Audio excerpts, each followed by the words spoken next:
Welcome to SSC maker. आज 3 दिसंबर 2020 और 3 दिसंबर से करंट अफेयर्स के जितने भी इम्पॉर्टेंट क्वेश्चन बन सकते हैं सारे हम इस वीडियो में डिस्कस करेंगे और हर क्वेश्चन से रिलेटेड इम्पॉर्टेंट फैक्ट भी मैं आप लोग को बताऊंगी। तो पूरा वीडियो बहुत ध्यान से देखिए। लास्ट में मैं एक क्वेश्चन भी पूछूंगी जिसका आंसर आप लोग को कहाँ कॉमेंट बॉक्स में लिखना है। आई होप सभी करेक्ट आंसर लिखेंगे। चलिए स्टार्ट करते हैं आज के फर्स्ट क्वेश्चन के साथ। फर्स्ट क्वेश्चन की अगर हम लोग बात करें तो फर्स्ट क्वेश्चन क्या कहता है। फर्स्ट क्वेश्चन कहता है सीमा सुरक्षा बल 56वां स्थापना दिवस कब मनाया गया। तो ये मनाया गया है 1 दिसंबर। जी हाँ, सीमा सुरक्षा बल बीएसएफ बॉर्डर सिक्योरिटी फोर्स 1 दिसंबर 2020 को अपना 56वां दिवस मना चुका है। ठीक है। 1965 में भारत पाकिस्तान युद्ध के तुरंत बाद संसद में कानून बनाकर इसकी स्थापना 1 दिसंबर 1965 को की गई थी। यह भारत के 5 केंद्रीय सशस्त्र पुलिस बलों में से एक है और दुनिया का सबसे बड़े सीमा सुरक्षा बल है। ठीक है। सीमा सुरक्षा बल बीएसएफ बॉर्डर सिक्योरिटी फोर्स स्थापना कब हुई थी? 1 दिसंबर 1965 को। कार्य क्या है? भारत की अंतर्राष्ट्रीय सीमा कौन कौन सी? पाकिस्तान और बांग्लादेश। ठीक है, पाकिस्तान और बांग्लादेश की सीमाओं की रक्षा करता है। चलिए मूव करते हैं आज के नेक्स्ट क्वेश्चन की साइड। नेक्स्ट क्वेश्चन क्या कहता है? आरबीआई ने आरटीजीएस प्रणाली की अवधि बढ़ाकर कितनी कर दी? तो इसका करेक्ट आंसर है 24 घंटे।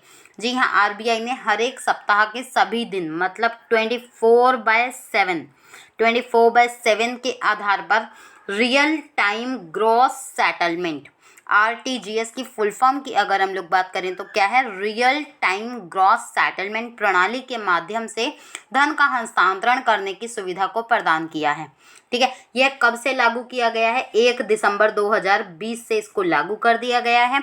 रियल टाइम ग्रॉस सेटलमेंट प्रणाली एक सिस्टम है, एक फंड ट्रांसफ़र का सिस्टम है जो आमतौर पर उच्च मूल्य के लेन देन के लिए यूज़ किया जाता है। ठीक है, यहाँ बात हो रही है आरबीआई की। तो आरबीआई की स्थापना 1 अप्रैल 1935 को हुई थी। मुख्यालय कहाँ पर है? मुंबई में है। और गवर्नर की बात करें तो गवर्नर कौन है? मेरे ख्याल सबको पता है, शक्तिकांत दास वहाँ के गवर्नर हैं।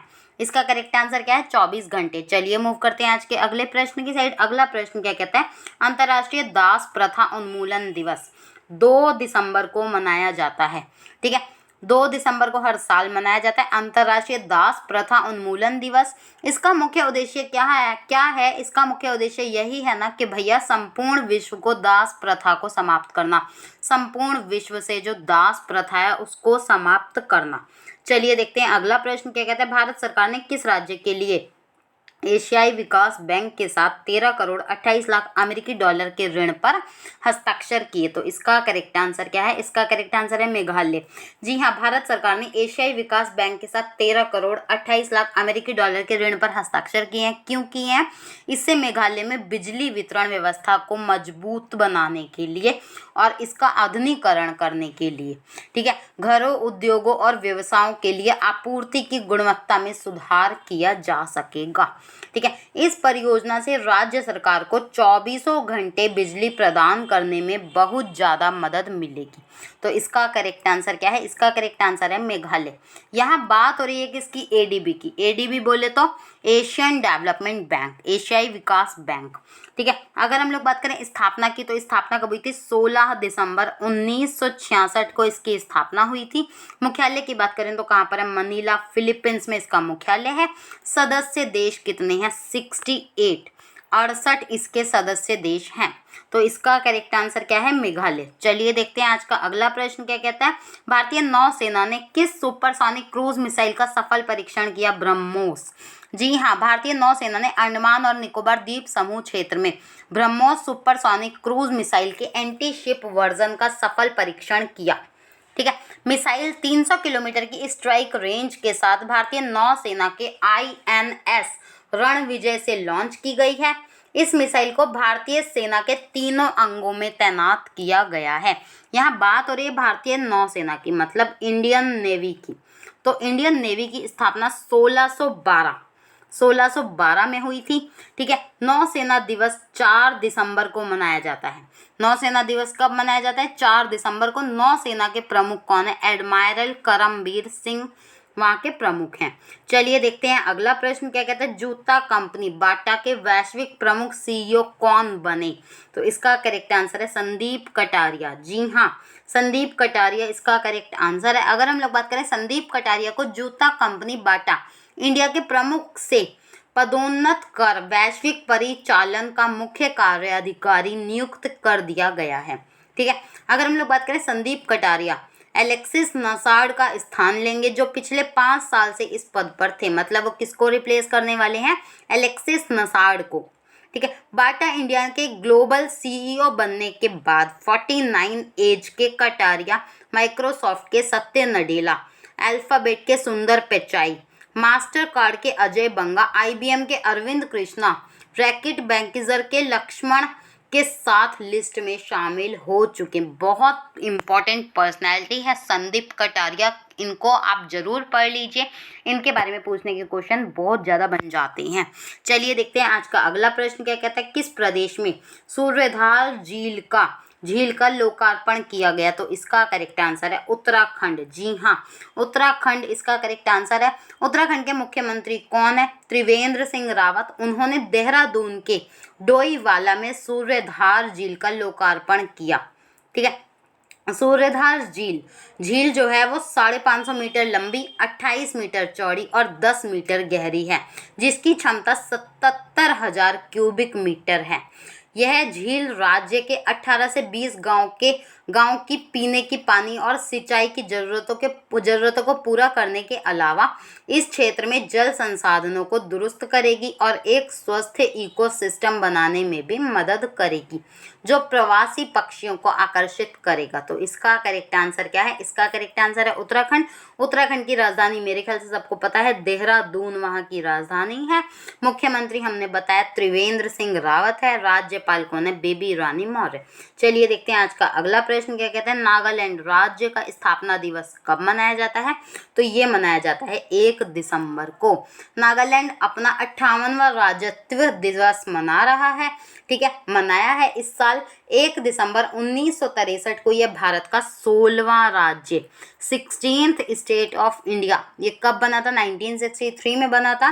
भारत की आज़ादी के दौरान नागालैंड आसाम राज्य के अंतर्गत आता था। नागालैंड राज्य के कुल 16 जनजातियां निवास करती हैं नागालैंड में। नागालैंड भारत के उन 3 राज्यों में से एक है जहां ईसाई धर्म के अनुयायी जनसंख्या में बहुमत में हैं। तो इसका करेक्ट आंसर क्या है? इसका करेक्ट आंसर है 1 दिसंबर। चलिए देखते हैं अगला प्रश्न क्या कहता है। अगले प्रश्न की बात करें तो राष्ट्रीय डेयरी विकास बोर्ड का नया अध्यक्ष किसे नियुक्त किया गया? तो इसके करेक्ट आंसर की बात करें, वर्षा जोशी। जी हाँ, वर्षा जोशी इसका करेक्ट आंसर है। भारत सरकार द्वारा आईएएस अधिकारी वर्षा जोशी को राष्ट्रीय डेयरी विकास बोर्ड का नया अध्यक्ष नियुक्त किया गया है। ठीक है, वह वर्तमान में भारत सरकार के मत्स्य पशुपालन एवं डेयरी मंत्रालय के पशुपालन और डेयरी विभाग में संयुक्त सचिव के पद पर कार्यरत हैं। वर्षा जोशी की नियुक्ति दिलीप रथ के स्थान पर की गई है। तो इसका करेक्ट आंसर क्या है? इसका करेक्ट आंसर बन जाता है वर्षा जोशी। चलिए देखते हैं आज का अंतिम प्रश्न क्या कहता है, बहरीन ग्रैंड प्रिक्स 2020 का खिताब किसने जीता? तो इसका करेक्ट आंसर है लुइस हैमिल्टन। जी हाँ, लुइस हैमिल्टन ने बहरीन इंटरनेशनल सर्किट में आयोजित रेस 2020 बहरीन ग्रैंड प्रिक्स को जीत लिया है। यह रेस 2020 फार्मूला 1 वर्ल्ड चैंपियनशिप की 15वीं रेस थी। इस सीजन की हैमिल्टन की 11वीं जीत है और उनके करियर की 95वीं F1 जीत है। हैमिल्टन ने फार्मूला 1 इतिहास में सबसे अधिक जीत 95 को दर्ज करने का भी रिकॉर्ड बनाया। तो इसका करेक्ट आंसर है लुइस हैमिल्टन। चलिए क्विक रिवीजन की तरफ अगर हम लोग नज़र डालें तो 2 दिसंबर का ये है, क्विक रिवीजन हम लोग कर रहे हैं।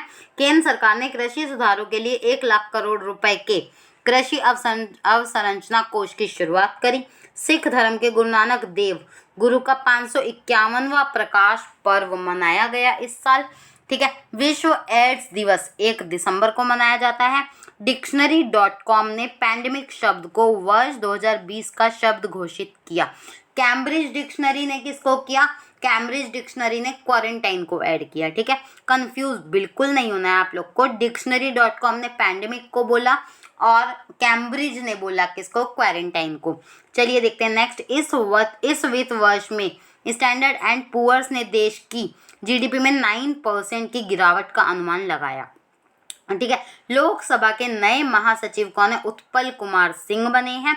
IRDAI ने भारतीय एक्सा और ICICI लोम्बार्ड इंश्योरेंस कंपनी के विलय को मंजूरी दे दी। तो ये हमने क्विक रिवीजन देखा 2 दिसंबर का। चलिए कल के प्रश्न की अगर हम लोग बात करें तो भारत में हर साल डैश पर राष्ट्रीय अंगदान दिवस मनाया जाता है, 27 नवंबर। बहुत सारे बच्चों ने करेक्ट आंसर लिखा, मैं उन सभी का थैंक्स करना चाहती हूँ और उम्मीद करती हूँ आज भी सभी बच्चे करेक्ट आंसर लिखेंगे। तो आज का क्वेश्चन आप लोगों का क्या कहता है, SCO शिखर सम्मेलन 2020 के लिए कौन सा देश मेजबान देश है। तो ये 4 ऑप्शन है, इनमें से एक ऑप्शन करेक्ट है। आई होप सभी करेक्ट आंसर लिखेंगे। और हाँ, वीडियो के लाइक का टारगेट बिल्कुल मत भूलिएगा। वीडियो के लाइक का टारगेट है 1700 प्लस लाइक्स। आई होप ये टारगेट सभी ज़्यादा से ज़्यादा अचीव करने का ट्राई करेंगे। PDF आप लोग टेलीग्राम के ग्रुप से डाउनलोड कर लीजिएगा, PDF वहाँ पर मिल जाएगी। ठीक है। अगर आप लोग को वीडियो अच्छा लग रहा है, हेल्पफुल लग रहा है तो ज़रूर लाइक करके अपना टारगेट अचीव करने का ट्राई करिए। ज़्यादा से ज़्यादा अपने सभी दोस्तों को वीडियो शेयर करिए जिससे सभी बच्चे लाभ उठा पाए। 28 दिसंबर, जी हाँ 28 दिसंबर से एग्ज़ाम स्टार्ट हो रहे हैं। NTPC के ऑफिशियल तरीके से नोटिस आ चुका है। जैसा कि चैनल पर भी आपने अजय सर का वीडियो देखा होगा, तो सर ने भी अनाउंसमेंट कर दिया है। आई होप सब लोग अच्छे से पढ़ाई करेंगे। सब लोग अपने जो भी डिस्ट्रैक्ट हैं, जो भी बच्चे डिस्ट्रैक्ट हैं, जो भी डिस्ट्रैक्शन है वो सारी डिस्ट्रैक्शन साइड करके अच्छे से अपनी पढ़ाई में इन्वॉल्व हो जाइए। अच्छे से रिवीजन स्टार्ट करिए, अच्छे से टेस्ट लगाइए और अच्छे से पढ़ते रहिए। ठीक है। Thanks for watching this video. Have a good day. Bye bye. Take care.